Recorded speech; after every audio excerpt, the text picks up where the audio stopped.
पंजाब हुकूमत ने सूबे में इलेक्ट्रिक बसें चलाने के लिए बजट मुख्तस कर दिया। आइंदा बरस जून से पहले ये बसें सड़कों पर होंगी। एडवोकेट जनरल पंजाब ने इस मौके केस की समाअत के दौरान लाहौर हाई कोर्ट को आगाह कर दिया। जस्टिस शाहिद करीम ने रिमार्क्स दिए हैं कि ये बहुत अच्छा इकदाम है। इस मौके तदारुक के लिए कम अज कम 10 साला पॉलिसी बनानी चाहिए।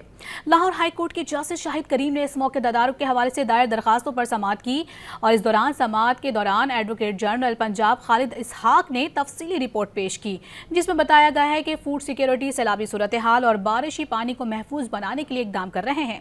अदालत ने तजवीज़ दी है कि हुकूमत को चाहिए कि ऐलान करे कि ज़रे या राजी पर हाउसिंग सोसाइटीज़ नहीं बनेंगी, जिस पर एडवोकेट जनरल पंजाब ने बताया कि लैंड एक्विजिशन पर भी काम कर रहे हैं। जस्टिस शाहिद करीम ने एडवोकेट जनरल पंजाब को हिदायत की है कि वज़ीर आला जब बैरून मुल्क से वापस आए तो इस मौके के हवाले से लॉन्ग टर्म पॉलिसी पर बात की जाए। कम अज कम 10 साल के लिए पॉलिसी बनानी चाहिए। अदालत ने रिमार्क्स दिए हैं कि 10 मरले के घरों में वाटर ट्रीटमेंट प्लांट लगाना लाजमी करार दिया जाए। एडवोकेट जनरल पंजाब ने बताया कि ज़मीनी सतह पर टेम्परेचर भी बढ़ा है। अर्बन फॉरेस्ट पर काम शुरू है। मार्च में रिपोर्ट देंगे कि इस मौके हवाले से न सिर्फ काम किए जा रहे हैं बल्कि उन्हीं की मॉनिटरिंग भी की जा रही है और बेहतरी लाई जा रही है।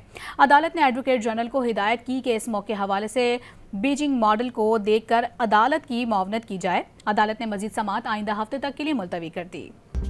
मजीद न्यूज अपडेट्स और डिजिटल स्टोरीज के लिए सब्सक्राइब करें डॉन न्यूज पाकिस्तान।